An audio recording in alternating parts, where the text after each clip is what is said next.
បង្ខូចបង្កាច់គេដើម្បីបិទបាំងភាពដ៏អាក្រក់របស់ខ្លួនពេលនេះថៃជាមណ្ឌលធំបំផុតក្នុងពិភពលោកនៃពួកអក្រិតជន Cybercrime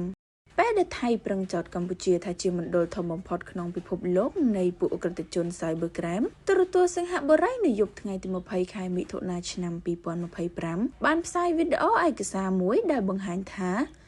ប្រទេសថៃជាមណ្ឌលចែកចាយធំបំផុតនៃជនដែលត្រូវបង្ខំឲ្យទៅធ្វើការឲ្យពួកក្រុម Cybercrime ប្រែក្លាយតំបន់ត្រីកោណមាសទៅជាតំបន់ត្រីកោណផ្លាទីនលោកខៀវកញ្ញារដ្ឋាអតីតរដ្ឋមន្ត្រីក្រសួងព័ត៌មាននិងបច្ចុប្បន្នជាសមាជិករដ្ឋសភាបានបញ្ជាក់ថា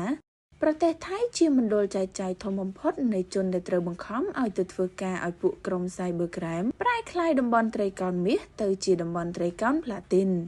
លោកបានបង្ហោះការបញ្ជាក់បែបនេះដោយយោងតាមការចេញផ្សាយរបស់ទូរទស្សន៍ CNA សិង្ហបុរីនៅយប់ថ្ងៃទី20 ខែមិថុនាឆ្នាំ